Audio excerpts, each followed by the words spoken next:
જય શ્રી કૃષ્ણ મિત્ર, સ્વાગત છે તમારું મમ્મીની રસોઈમાં।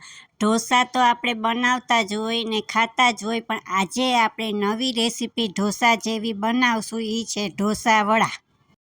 ઢોસા વડા બનાવવા માટે અમે 3 બટેટા બાફીને લીધા છે, અંદાજ 300 ગ્રામ જેટલા છે। આ અડધો વાટકો ચણાનો લોટ લીધો છે મેં। આ 1 વાટકું ખીરું લીધું છે અને મેં ઘરે જ બનાવ્યું છે ઢોસાનું ખીરું। આ આદુ મરચાંની પેસ્ટ છે।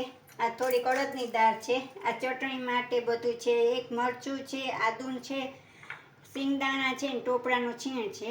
આ 1 ડુંગળી સુધારીને લીધી છે, હળદર લીધી છે, આ ગરમ મસાલો લીધો છે, આ થોડીક ચણાની દાળ લીધી છે, સ્વાદ પ્રમાણે મીઠું ને આ રાઈ લીધી છે। હવે આપણે આ વડા બનાવવા માટે આપણે બધો મસાલો કરશું। તો આ કઢાઈ લીધી, હવે આપણે ગેસ ચાલુ કરશું। હવે એમાં આપણે તેલ નાખશું 2 ચમચી જેટલું। હવે તેલ થઈ ગયું છે, આપણે આ ચણાની દાળ નાખશું એમાં।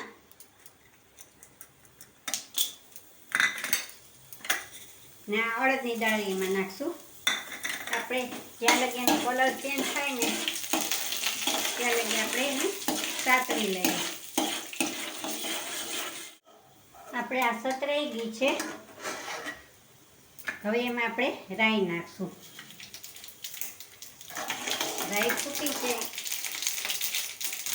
એટલે આપણે 6-7 લીમડાના પાન નાખશું। ગેસ ધીમો કરશું, હિંગ નાખશું, આદુ મરચાંની પેસ્ટ છે એ નાખી દઈશું।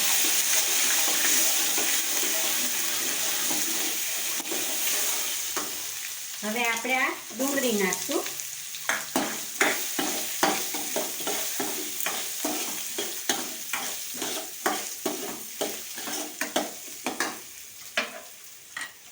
આપણે અડધી ચમચી હળદર નાખશું।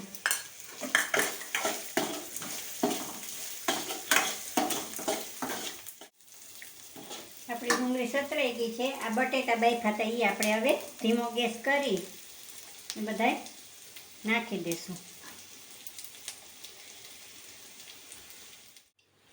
હવે આપણે આ બધાય મિક્સ થઈ ગયું છે। હવે આપણે મીઠું નાખી દઈએ। આપણે બાફામાં નાખ્યું હતું બટેટા બાફામાં ને આપણે આ સંભાર ગરમ મસાલો છે ને એ નાખી દઈએ। હવે બધું પાછું મિક્સ કરી દઈએ। હવે આપણે આ ગોટાનો મસાલો થઈ ગયો છે, ઢોસા ગોટાનો। હવે આપણે ગેસ બંધ કરી દઈએ, થોડીક ધાણા ભાજી છાંટી દઈએ ને આને પ્લેટમાં આપણે 5-10 મિનિટ ઠરવા દઈએ, પછી આપણે ગોટા વાળીએ। હવે આપણે આ ઢોસા વડા ખાવા માટે સ્પેશિયલ ચટણી એની બનાવી લઈએ। એક મરચું હતું સુધારીને જ રાખ્યું હતું મેં। આ આદું છે, આ સિંગદાણા છે, આ ટોપરાનું ખમણ છે। હવે થોડુંક આપણે મીઠું નાખશું।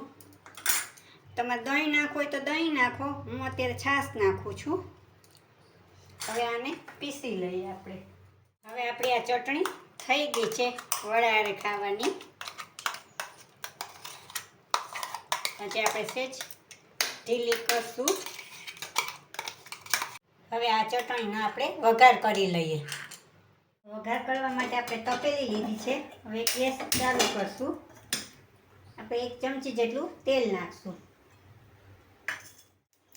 હવે આપણે આ લાલ મરચું નાખશું,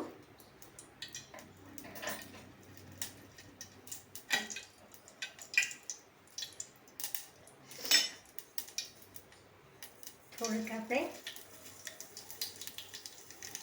રાઈ નાખશું। આપણે ગેસ બંધ કરી હવે આ ચટણી ઉપર આપણે નાખી દઈએ। હવે આપણો આ મસાલો ઠરી ગયો છે, એને હવે આપણે વડા બનાવી લઈએ।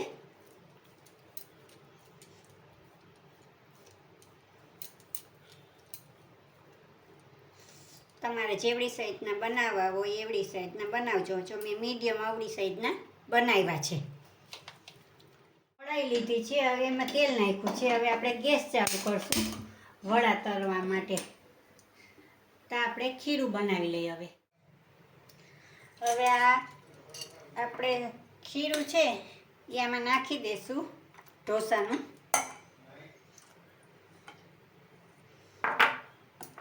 હવે આપણે આ ચણાનો લોટ નાખી દઈશું. આપણે થોડુંક મીઠું નાખી દઈશું. હવે જોઈએ એટલું આપણે પાણી નાખશું.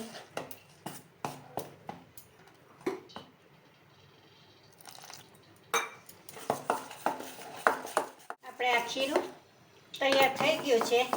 આમાં 1 વાટકો ઢોસાનું ખીરું નાખ્યું હતું ને અડધી વાટકે આપણે ચણાનો લોટ નાખ્યો હતો. આવું ખીરું રાખવાનું છે, ચમચામાંથી પડે ને એવી રીતના. આપણે કેમ બટેટાવાળા હોય એવી રીતના. આપણું હવે તેલ થઈ ગયું છે, ઉપર આવી ગયું છે. હવે આપણે બધાય તળી લેશું. આ ખીરું કર્યું હતું તેમાં આવી રીતના જ આપણે બોરવાનું છે બધાયમાં. જે સાઈડનું હોય એ આપણે કાઢી લેવાનું.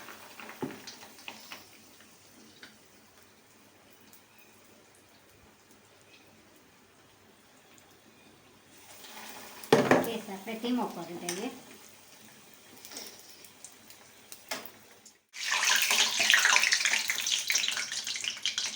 હવે આપણે આ તળાઈ ગયા છે, આવા બ્રાઉન કલરના કર્યા છે.